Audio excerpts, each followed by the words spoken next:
Welcome to Business Innovators Radio, featuring industry influencers and trendsetters sharing proven strategies to help you build a better life right now. Welcome back to the show, everybody. We are super excited today. We have Derick Lengwenus, who is the founder of Derick Lengwenus Comedy, providing comedy in various forms, stand-up, video, films to corporations and audiences and other organizations literally all across North America. He's originally from Montreal. Derick currently resides here in Chicago, where he performs stand-up and has also launched his new monthly comedy show called Stacked in the northwest suburbs of Chicago, bringing Chicago comedy out into the suburbs. He is a winner of Best Comedy in the Montreal Fringe Festival, winner of the Audience Choice Award at the Just for Laughs Festival, and a finalist at the San Francisco Comedy Competition. In fact, Derick is one of the favorites at the prestigious Just for Laughs Festival, where he literally appeared 5 times. His 2005 appearance at the Just for Laughs Festival made him such an impression on the audience and the judges that he was offered a 1-hour television special after only 5 years in the business. He is just an amazing comedian and funny as all get out. I'm so glad to have you on the show here, Derick. Oh, it's so great to be here with you, Marcus. Absolutely. So thanks for taking the time to share with our audiences today about comedy and the world of comedy. Why don't we jump right into it? Tell us, how did you get started in the world of comedy? The government comes to your door and tells you that you're funny and then directs you into a comedy program. I'm sorry, I'm speaking of Russia. No, that's communist Russia. I'm sorry. You want to know how it happens here in North America. Exactly. I think it was just a lot of people continuously reminding me that the only thing I really had to offer the world was comedy. So that was kind of what got me into it. I used to work in the cubicle world, but it was sort of one of those situations where I wasn't really kind of excelling in it. You know, my heart wasn't in it, and the only thing I really excelled at work was making people laugh. And so eventually I just decided, you know what, I'm just going to go for it. And one day I tried an open mic at the local comedy club. They had open mics on Mondays. And, I just called in and they said, "You got 5 minutes, kid? Better make us laugh." And apparently I did. And it's been uphill from there. That's fantastic. So literally overnight you became a comedian. That's fantastic. Pretty much it's exactly how it happened. And it was a shock to a lot of people. Especially my fiance at the time, who ended up not being my fiance anymore. So, not everybody was on board for it. So what are you going to do? Hey, some people just can't take a joke. Or a lot of jokes, I guess. Absolutely. A lot of joking. So I know that you provide stand-up comedy. You've got this new show that you've launched here in Chicago, northwest suburbs, called Stacked. You do shows all across the country. You work with corporations. In fact, I know that you're a favorite among corporations you work for: Reebok, GM, Accenture. Tell us about the types of fans you talk to, types of clients you're working with, and the kinds of comedy that you're bringing out into the marketplace here in North America. Well, comedy goers these days, even corporations, are pretty savvy about the kind of comedy they want. You can't kind of just get away with cookie-cutter comedy. And sort of having been in the Just for Laughs Festival and, been in shows like The Alternative Show with Andy Kindler, and having also worked in film a lot, it kind of gives me a bit of an edge when it comes to working with corporations, because they want stuff that's more than just funny. They want something that's also cutting edge, believe it or not. A lot of people assume that when you're doing a stand-up show for a corporation, they just want clean comedy, which is true. Most of them do want clean comedy, but they also like to push the envelope too. I think a lot of corporations, like to vision themselves as being different, trying to distinguish themselves, and comedy is one of those areas. I think you see it a lot with commercials, especially now. You look at a lot of corporations out there, they're just trying to distinguish themselves using comedy. And that happens in the workplace too. They're looking for comedy. It seems to be a way to instill creativity in employees. It gets them out of the box a lot. I think when you're making jokes, you're thinking outside the box, you're taking risks. that sort of thing. So bringing a comedian into a company, whether or not it's just doing an actual show, making a funny corporate video for them, or even doing a presentation, it's something that I think a lot of companies, corporations, organizations are looking to do more and more, and that seems to be a lot more of where I'm sort of finding my business these days. Traditional comedians used to just work, 95% in a stand-up comedy club and a theater maybe, and now, we're having to bring it to all over the map, literally. That's fantastic. So you said doing presentations. What kinds of presentations are you doing in the corporate world? Oh, I've had all kinds of presentations. I think one of my favorite presentation I did recently, which was for a company called Bell Media in Montreal, actually, Montreal, Canada. They had one of these all-day conventions, which is a lot of sometimes dry material being presented to employees, and this was the HR department. So they asked me if I could kind of come in and give sort of a mock presentation on HR and where it was going. It was called The Future of HR. And I just came out with this ridiculous presentation that sort of caught, about 100 people off guard, because it was designed to get progressively more absurd as the presentation went on. And finally, it just sort of, we pulled the curtain back and revealed it was just a comedy show, and we just kept going from there. But it was just so much fun to watch people's reactions to the growing absurdity of this particular presentation. And it was there just to mix things up, because it can get kind of tiring. You're there for 8 hours in a day, sitting in this sort of convention setting, listening to new theories and, training and whatnot. And people can, they reach their sort of saturation point, and I feel like comedy is a way to sort of almost re-energize the brain, so to speak, and kind of allow it to absorb things a little bit better. It's sort of like a break, if you will. And so that was one thing that I did as an example of a presentation. And sometimes I just come in and do presentations on the various forms of comedy. It's not necessarily what a stand-up comedian is typically doing, but because we've been doing comedy for so long, we're aware of all the different comedic techniques. And I also talk about my time in sort of the corporate world and sort of the difficulties of being funny or bringing humor into a corporation, how to understand the corporate culture, and how to kind of walk the line, so to speak, and kind of the pitfalls that are involved sometimes with comedy.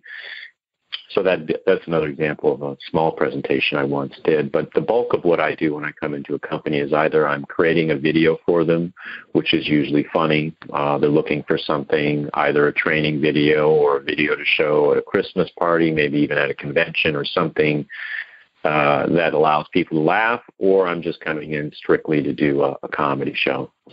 That's great. I think you kind of highlighted a thing that I think comedy really does a good job of, is that it brings ideas to the forefront, whether they're things that are happening in the current state of affairs or issues that are going out or problems that are being addressed in the world, and bringing a sense of not just understanding, but really getting to the heart of the matter and just getting people to laugh about it a little bit so that they can hopefully come up and solve issues. And I think, what do you think about that? Yeah, it's kind of like what I was talking a bit about before. Comedy, it's one of the things that I notice also with comedy is just sort of opening the mind a bit more. It's sort of like creating that fertile ground. It opens people up a bit more. I mean, laughter is sort of an action of opening yourself up. You are allowing yourself to be vulnerable when you laugh. And this is very important when it comes to creating a fertile ground for ideas and open-mindedness, so to speak. So I'm not sure if that was kind of what you were asking me. That's kind of where I think comedy is really finding its strength and its stride now, particularly in organizations. Absolutely. Absolutely. And you do see a lot of like stand-up comedy creating ideas and bringing it into television and film. I mean, we've got, folks like Seinfeld that, people talk about, but I know you've taken issues and have now turned it into a film as well. Yeah, I started a small production company, and we just have our first film coming out, and it's tackling relationships. And we actually released it for Valentine's Day. I find Valentine's Day is a very interesting time of the year. It's where we're sort of, mandated to be romantic rather than necessarily allowing it to happen organically throughout the rest of the year. It's this one time of the year where people really have to put their romanticism on display. And that can be particularly hard for guys. And so I had done a bit about that in my stand-up comedy, and I thought, this is sort of ripe for an actual short film. And so I created a script, a 5-page script, and we put it to film, and it should be out February 5th is when we're going to release it on YouTube. And it's an interesting look at relationships, and particularly this one particular time of the year called Valentine's Day. That's fantastic. And the show, it's called Candles? The movie, the film is called Candles, yes. Excellent. And you're going to launch it on February 5th on YouTube. That's wonderful. Yeah. I think a lot of great comedy comes out of, issues that we're dealing with, and I can't wait to see this. This is going to be fantastic. So I know that you've done lots of different kind of comedy, and in fact, you had won the first Canadian Comedy Award nomination for your 1-hour television show that you did. And right. I know that you had mentioned you've done improv. How has improv looked in Sway? Because that's almost like its own little niche compared to just doing stand-up. How has that affected your shows and your different bits that you do on stage? Improv is very challenging in its own right, but it's a very different kind of challenge from stand-up comedy. I think with improv, you're learning to kind of rely on other people and also be vulnerable as well. There's this fear of failure, not so much failure, but there's this fear of letting your partners down, and that was interesting to work on, getting over the fear of letting other people down. When you're a stand-up comic, there's nobody to let down but yourself, and that's sometimes easier for people when it's just their butt on the line. But when it's a bunch of other people's asses on the line, the pressure can mount on you to perform. So that was one aspect of what improv did for me. But I think the more powerful impact that improv has had for me, and a lot of people are surprised when I tell them what the biggest benefit for improv was for me. And for me, it was writing, not performing. Good writing is actually improvisation. When you're writing, when you're sort of hitting your stride in writing, you're not blocking yourself, you're not shelving ideas, you're not questioning what you're doing as you're writing. You're just allowing yourself to be open to your stream of thought without judging it. And that's what improv teaches you. Improv teaches you to actually not second-guess anything that you're thinking of in the moment, not to shelve an idea that comes into your mind, to explore it to its fullest extent. And that, in its essence, is really good writing. And so I actually encourage people who are thinking about an improv class, I actually encourage writers who are looking to improve their writing to consider taking an improv class. It's not just for performers. I think that's kind of the misconception. Improv is as much for writers as anyone else. And that certainly has filtered into my writing. I feel like it's much stronger. The performance, I feel like it's always been there for me, but certainly the writing has improved dramatically through improv training and techniques. That's fantastic. What would you say is some of your best skits that have come out of becoming a much better writer through improv? What are my the best skits? Well, I did write a couple of screenplays, which currently are being reviewed by, let's say, Hollywood industry types. And I would have never written those screenplays without having the improv training that I got. It's just too long of a project to master without some form of writing training, and improv is one type of writing training, at least in my opinion. So yeah, I just finished a screenplay called Mr. Fun. I'm not going to get into too much detail on that one for obvious reasons. I'd love to talk more about it when it's in production, but until it gets into production, I would never jinx myself by talking about any of those types of projects. Absolutely. Totally understand that. Thanks for sharing that with us. I appreciate that. So what drives Derick Lengwenus? What gets you up early in the morning, helps you stay up late at night, and your passion behind what you do? My German wife helps a lot. She definitely gets me out of bed in the morning. And then there's my kids. So being the family man that I am, being a married man, that's really all the inspiration I need to get going in comedy and getting up in the morning. It kind of really lights the fire under your butt when there are people who are kind of depending on you. Actually, my son the other day was kind of concerned that I might not actually have a career because a lot of my work is done at home. And in fact, the other day he came up to me and he said, "Papa, how come you don't have a job?" And so that kind of hit me a little hard. You know, I think in his mind, unless you're a police officer or a fireman, you're not worth much. So that kind of really got me thinking about, working even harder than I am now, just to sort of show him. Maybe if he saw me on TV a bit more, maybe he might be a little more convinced that I have a job. But right now, he sees me in my office a lot, and occasionally I leave town to do a comedy show. So he's not quite sure exactly what I'm doing yet, but he definitely appreciates the funny stories I tell him at night. So. That's hysterical. Yeah, that's from the mouths of babes. Yeah. That's great. So when I talk to a lot of our guests on the show, a lot of times there's been somebody who's inspired them along the way, whether it's someone in their industry or, someone that, a legend or whatnot. Can you think of anyone or anything that's inspired you, that's helped you along the way?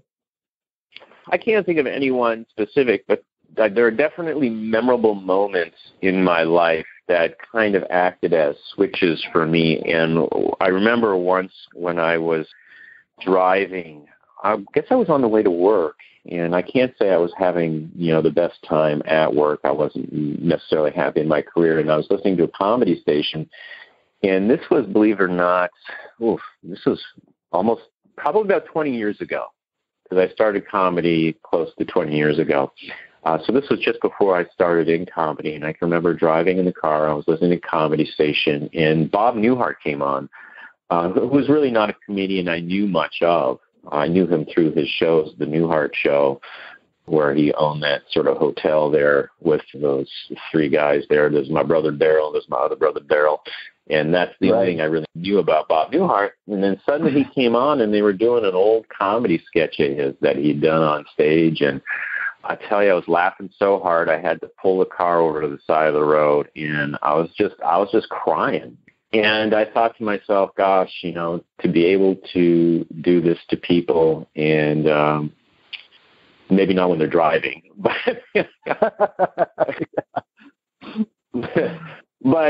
just to be able to fill people with that kind of joy and laughter. And I thought, this is not such a bad career. Maybe, because I had sort of been putting it aside for so long that I guess I didn't think of it as a serious vocation. And that was the moment where I finally had that switch where I thought, screw that. This is a serious vocation. This is a legitimate vocation, to be able to provide this service for people, and I hate to call it a service, but, really, yeah, I mean, that's what we're all doing in this world. We're all providing a service for people, and that's based on what our talents are. And for me, it's always been bringing comedy into people's lives. So that sounds a little serious right now, but, I feel like it was a serious question. So there you go. No, absolutely. It's real. And, they say that laughter is the best medicine. And there's so much, I think, science behind that. That's what I told my father.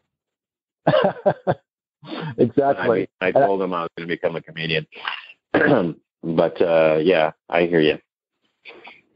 So what should one of our first thing our listeners do if they're ready to bring comedy into their organization, bring comedy to their corporation, bring comedy to their audience, whatever that might be? What would be the first thing that they should do? Well, the first thing they should do is they should determine what it is they want. Do they want a comedy show? Do they want to create a video? Do they want to participate, or do they want to be sort of spectators, that sort of thing? And once they, determine that, then that'll help them, inform them on who they want to engage to help them do that. Certainly, I'm obviously happy to provide those services, or at least help organizations come to an understanding what they need, even if it's not something I can provide them. But I'm certainly a good starting point to help people understand what it is they need to do if they're looking to bring comedy into their organization. And they can obviously go to my website, funnyderrick.com or derricklengwenus.com, or they can contact me through a variety of means. I'm also on LinkedIn and Facebook and Twitter, and my Twitter handle is @thelocalhotspot. And Facebook, again, just my name, Derick Lengwenus Comedy. So, that's what I would recommend people do. Perfect. And can they also pick up the phone and call your office? Yeah, they can call me too. 312-330-2256. Fantastic.